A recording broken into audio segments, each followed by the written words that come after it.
Aujourd'hui, on est sur un petit book haul et je suis assez fière parce que même s'il y a quelques livres à vous présenter, j'ai vraiment pas beaucoup acheté ce mois-ci.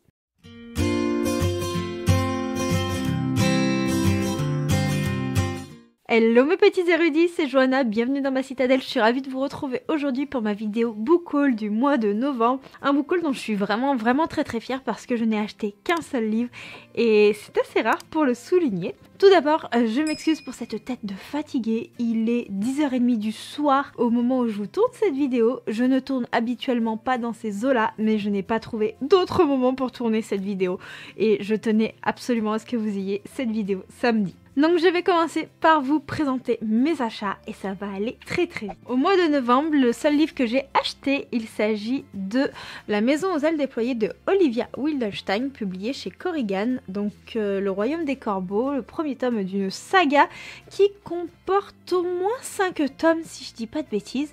Je l'ai lu en lecture commune avec certains d'entre vous et je dois dire que ça n'a pas été ma meilleure lecture de l'année, je vous en reparle très vite, mais ce livre a énormément de hype, mais malheureusement je ne fais pas partie de celle-ci. J'ai trouvé plein de défauts et surtout une héroïne hyper agaçante. Bref, j'espère que Fallon va s'améliorer dans la suite de l'histoire. L'autre livre que j'ai acheté mais pas ce mois-ci, c'est juste que je l'ai reçu ce mois-ci.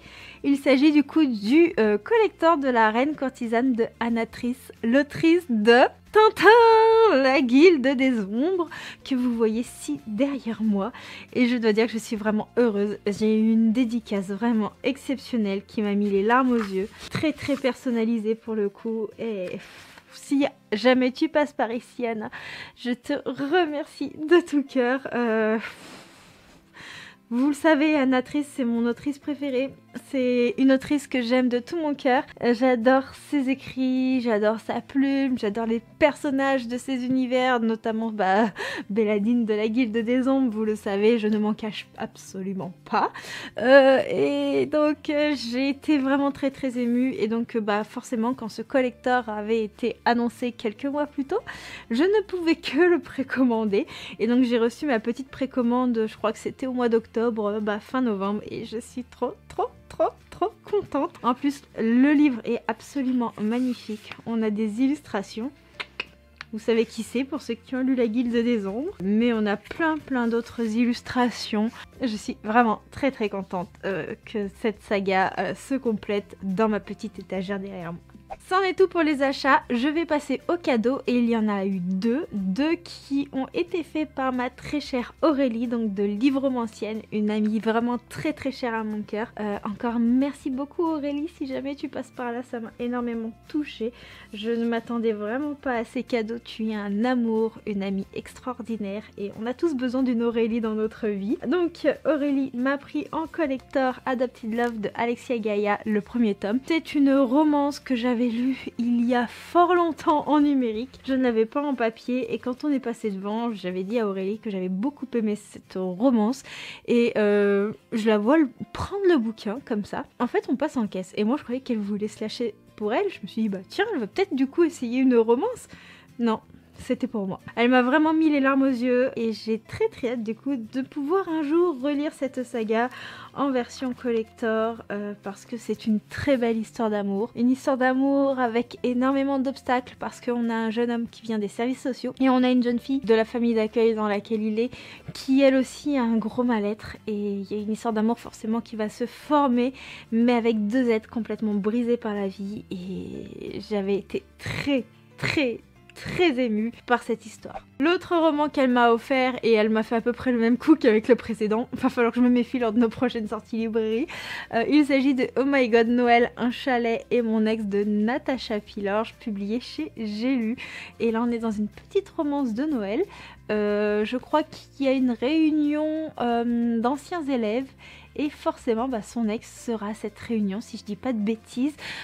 J'avais lu Natacha Pilorge dans Romantic Call publié chez Elixiria, j'avais adoré sa plume donc j'ai très hâte de la découvrir dans un nouveau contexte littéraire. C'en est tout du coup pour les achats et les cadeaux. Maintenant on passe au plus gros de la pile qui est les services de presse Et pour le coup, j'en ai vraiment beaucoup reçu au mois de novembre. J'ai reçu 3 livres de chez Nisha, etc., qui est une maison de romance que j'aime beaucoup, avec laquelle je suis en partenariat. J'ai du mal à parler à cette heure-ci, enfin... pas qu'à cette heure-ci d'ailleurs. Il s'agit de La fuite de Zoré Arryn, où on part en Irlande, une héroïne qui veut fuir son passé, qui va arriver du coup dans la maison de sa grand-mère décédée, qui espère souffler un peu, prendre du temps pour elle, et elle va y rencontrer des voisins, dont un voisin mystérieux qui s'occupait de la maison en son absence, et celui-ci est intrigué par la jeune femme. Il ne comprend pas pourquoi elle est si craintive, pourquoi elle le fuit, et il va vraiment s'intéresser à elle, mais elle va aussi beaucoup tisser des liens avec ses parents, ses sœurs et ainsi de suite, parce qu'il faut savoir qu'il y avait des liens d'amitié entre le voisinage et la mère de notre héroïne auparavant. Donc on va plonger dans cette ambiance familiale au cœur de l'Irlande. C'est une histoire touchante. Je l'ai lu, j'ai annoté un tout petit passage juste ici qui m'a beaucoup fait rire. On est sur quelque chose de pas très explicite en termes de scène spicy. J'ai quelques petites choses à redire, mais je vous en reparle bientôt dans un update lecture. Et on a aussi un petit trigger warning qui concerne tout ce qui est violence conjugale. Voilà, je ne vous en dis pas plus. Je garde le cœur de mes pensées sur cette lecture pour un prochain point lecture. Enfin, peut-être pas le prochain, mais dans un des points lecture qui suivront. Le roman suivant, je vous l'ai présenté dans ma pile à lire du Cold Winter Challenge. Il s'agit des Mots du sucré de Malo Wolf. Et là, on va suivre une infirmière qui s'occupait d'une grand-mère. Celle-ci est sur le point de mourir. Et avant de fermer les yeux une dernière fois, elle va donner à notre très chère héroïne une lettre. Cette lettre, elle doit la remettre au petit-fils de cette grand-mère, petit-fils qui était en froid avec la mamie. Et donc, elle va partir dans un voyage et elle va rencontrer cet homme qui ne veut plus rien avoir à faire à son passé. Mais les faits font que elle va devoir le convaincre de lire cette lettre à tout prix. Dernière romance de chez Nisha, etc. Il s'agit du Cœur de Charlie de Emitem. Donc on est sur un tome 2. J'ai toujours pas lu le tome 1, donc je pourrais pas trop vous en parler. Tout ce que je peux vous dire, c'est que Charlie, si je dis pas de bêtises, c'est un jeune homme qui a vécu l'enfer. Ses parents sont morts dans un incendie et lui et sa sœur vont aller vivre chez son oncle et sa tante, je crois. Eux sont pas très sympathiques, je crois qu'il y a une histoire de beuverie. Ils sont un peu alcooliques, mais je ne suis absolument pas sûre de ce que je vous avance de mémoire. Et tout le monde va accuser Charlie d'être à l'origine de l'incendie qui a tué ses parents. Sauf que ce n'est pas vrai, mais que personne ne croit, sauf Ellie, une jeune femme qui va venir passer ses vacances dans le coin où habite Charlie. Il y a un truc dans ce genre-là. Au mois de novembre, j'ai été gâtée par les éditions du Chat Noir et je dois dire que je suis très curieuse de ce que peuvent donner ces récits. Alors le premier livre que j'ai reçu de la part de la maison d'édition, il s'agit de Ici vivent les ténèbres de Sanguine. Sanguine, ça vous fait pas penser à quelqu'un ? Ceux qui connaissent ma saga favorite auront le clin d'œil.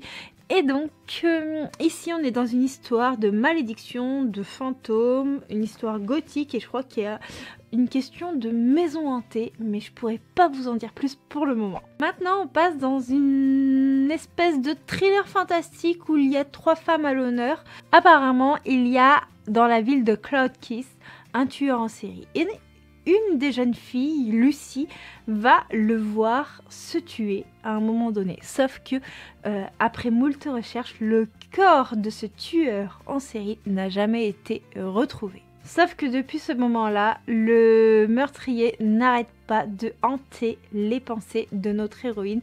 Et en plus, celle-ci, je crois qu'elle tient un podcast de True Crime, donc à voir. Et il y a 2 autres femmes qui ont aussi un lien avec ce tueur qui vont apparaître dans cette ville de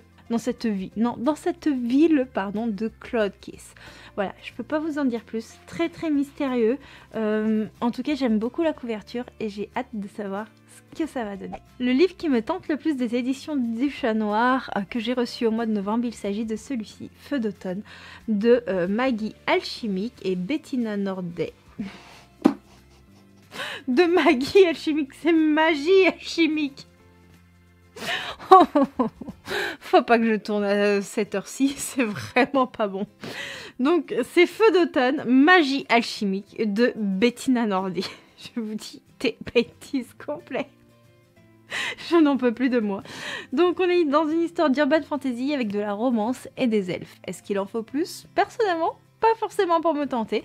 Toutefois, j'ai hâte de le découvrir, de vous en dire plus, surtout que je l'ai également mis dans ma pile à lire du Cold Winter Challenge. De la part des éditions Bayard, j'ai reçu une épreuve non corrigée d'un livre qui sortira en février 2024. Il s'agit des Sœurs Wickwood. Et donc, on nous dit une voleuse en colère, une fantôme romantique des Sœurs Maudites. Ça a l'air assez court, c'est écrit assez gros. Alors, je sais pas comment sera la version finale, mais dans cette version d'épreuve non corrigée, il y a à peu près 365 pages. Et donc, je pense que c'est quelque chose qui va se lire assez vite, sachant que l'écriture est généreuse. Voilà. C'est pareil, ça a l'air d'être une lecture qui, pour moi, évoque quand même pas mal l'automne. Donc, à voir. De la part de Corrigan Éditions, au mois de novembre, j'ai reçu Le sang et l'acier, les légendes de Tezmar, le premier livre de Helen Schauer. Et là, on va y suivre Althea, qui est un rêve ultime, devenir une des guerrières légendaires du royaume de Tezmar. Mais pour cela, il va falloir qu'elle mette les bouchées doubles, sachant que sa mort a été prédite par un oracle et il lui reste vraiment plus beaucoup d'années à vivre étant donné qu'elle doit mourir pour l'âge de ses 27 ans. Voilà, je n'en sais pas plus, je ne veux pas forcément en savoir plus non plus. J'espère grandement apprécier cette lecture, donc je vous en redirai bientôt des nouvelles. Et de la part de Corrigan Éditions, j'ai reçu ma lecture en cours qui est Savageland, donc de Stacy Marie Brown, et le tome 2, Wildland, de la même autrice. Donc je suis en train de lire Savageland pour pouvoir ensuite lire le tome 2 qui est sorti au mois de novembre, et je peux vous dire que pour le moment, je passe un très bon moment lecture. J'ai vraiment hâte de vous en dire plus. Voilà, ce sera tout pour cette vidéo. J'espère qu'elle vous aura plu. En tout cas, moi je suis contente de vous l'avoir tournée, même tardivement et avec cette tête de voilà, hein. Je ne dirai pas le mot, mais je le pense très fort. Sur ce, n'hésitez pas à me dire si vous avez eu des livres en commun avec moi dans votre book haul de novembre, s'il y en a certains qui vous tentent ou pas. Et si vous êtes arrivé en bout de cette vidéo, vous pouvez mettre des petites médailles en commentaire. Médailles pourquoi? Parce que je n'ai acheté qu'un seul livre et j'en suis assez fière. Du coup, je m'auto-félicite avec la médaille. Voilà. Sur ce, je vous souhaite à tous un très bon week-end. Faites de belles lectures, profitez bien et surtout, prenez soin de vous. On se retrouve très vite pour une prochaine vidéo. Ciao, ciao!